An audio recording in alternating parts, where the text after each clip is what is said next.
ஆவணி வந்தது புண்ணிய சதுர்த்தி நாளும் பிறந்ததம்மா. அதிகாலை முதலே மனையில் மங்கள மேளம் ஒலிக்குதம்மா. கஜமுகனின் வரவை காண குடும்பம் வாசலில் கூடுதம்மா. மாக்கோலம் இட்டொரு மனை மேல் வந்தான் ஆரத்தியாகுதம்மா. கணபதி ராஜா வந்தாராம் மனையில் இன்றே பொன்னாளாம். கணபதி ராஜா வந்தாராம் மனையில் இன்றே பொன்னாளாம்.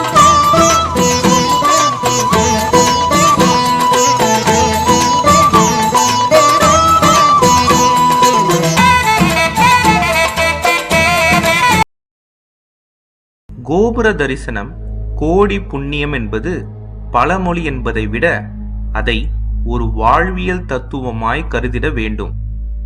ஆலய வழிபாட்டுக்கு செல்ல இயலாதவர்கள் கூட தூரத்தே இருந்து கோபுரத்தை வணங்கி செல்வதை இன்றைக்கும் காண முடியும். கோபுரங்களை ஸ்தூலலிங்கமாகவும் இறைவனின் பாதங்களாகவும் பாவித்தனர். கோபுர வழிபாடு முழுமையான ஆலய வழிபாட்டுக்கு இணையானது என்ற நம்பிக்கை காலம் காலமாய் இருந்து வருகிறது. அனைத்தும் முறையாக நடந்து கொண்டிருக்கும் ஆலயங்களில் இருக்கும் கோபுரங்களின் உச்சியில் கலசங்கள் இருக்கும். இந்த கலசங்கள் வெறுமன சும்மா அழகுக்காக மட்டும் வைக்கப்பட்டதில்லை. இந்த கலசங்களின் உச்சியில் கூரிய முனை வழியாக வானத்தில் இருக்கும் உயிர் சக்தியை முழுமையாக அவற்றுள் கிரகித்துக் கொண்டு வெளியிடுகிறது. அந்த உயிர் சக்தியை நாம் தரிசித்து பெறுவதால் நமக்கு புத்துணர்ச்சி, மனதில் தூய்மையும் நோய் எதிர்ப்பு சக்திகளும் கிடைக்கிறது. இந்த காரணத்தினால்தான் கோபுர தரிசனம் கோடி புண்ணியம் என்று நம் முன்னோர்கள் சொல்லி வைத்தார்கள். கோபுரத்தின் உச்சியில் இருப்பதைப் போலவே ஒவ்வொரு கர்ப்பகிரக கோபுரத்தின் மேலும் கலசங்கள் இருக்கும். இந்த கலசங்களும் அதேபோல் உயிர் சக்தியை கிரகித்து கலசத்தின் நேர்கீழே உள்ள கர்ப்ப கிரகத்தில் வீற்றிருக்கும் இறைவனின் பீடத்திற்கு அனுப்பி கொண்டிருக்கும். ஒவ்வொரு ஆலயத்திலும் கர்ப்ப கிரகத்தின் கிழக்கு அல்லது வடக்கு திசைகளில் அபிஷேக நீர் செல்வதற்கு துவாரம் அமைக்கப்பட்டிருக்கும்.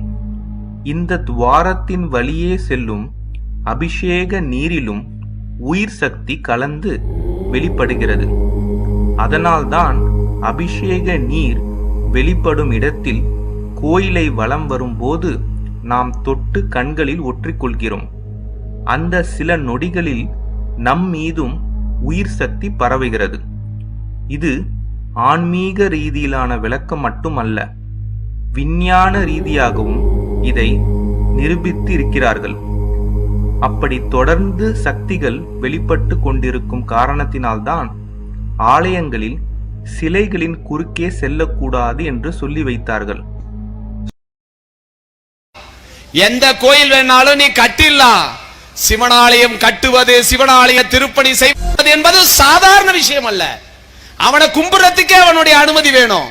அவன் அருளாலே அவன் தாள் வணங்கி, அதெல்லாம் தாண்டி அவனுக்கு திருப்பணி செய்யணும்னா என்ன வேணும்? அவனுடைய பார்வை உனக்கு வேணும். வந்து கேட்பாங்க திருப்பணிக்கு, பொழப்பத்த பையன் வந்துட்டான் பாருங்க, பேக்க தூக்கிட்டு திருப்பணியா அப்படின்னு பொண்டாட்டி உள்ள சொல்லிட்டு போவோம்.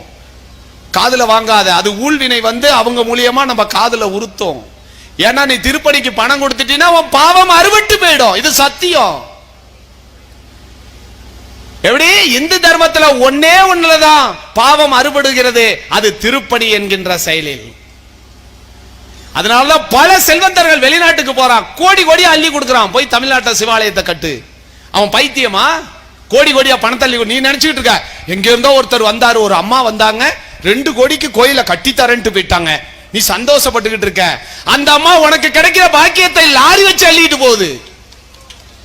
ஓ சந்ததி இந்த பூமியில வாழக்கூடிய அரிய வாய்ப்பை, இறைவன் தந்த பாக்கியத்தை அவங்க லாரி வச்சு ஏத்திட்டு போறாங்க.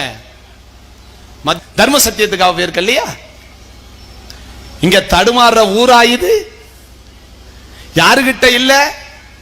கண்ணை மூடுனா கட்டுக்கட்டா இருக்கு உள்ள.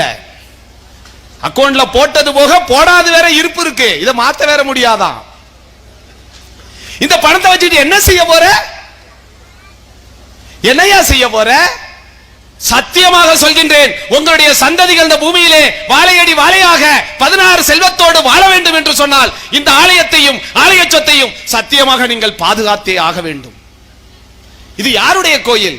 அறநிலைத்துறை கோயில், மடத்து கோயில் இல்லை, இது உங்களுடைய கோயில். அவர்களெல்லாம் அதை நிர்வாகம் செய்யக்கூடிய அறங்காவலர்கள். நீங்கள் முதலாளிகள், சாமியினுடைய குழந்தைகள். நீங்கள் எல்லாம் நீங்கள் இதை பாதுகாத்தே ஆக வேண்டும். இதை நீங்கள் வழிபாடு செய்தே ஆக வேண்டும்.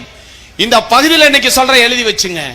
இந்த பகுதியில் உள்ள அத்துணை பேரும் தினந்தோறும் வந்து அந்த மாணிக்கவாசக பெருமானுடைய படியை தொடமோத அப்படி மண்ணை தொட்டு கண்ணுல அப்படி ஒத்திக்கிட்டு உள்ள போங்க.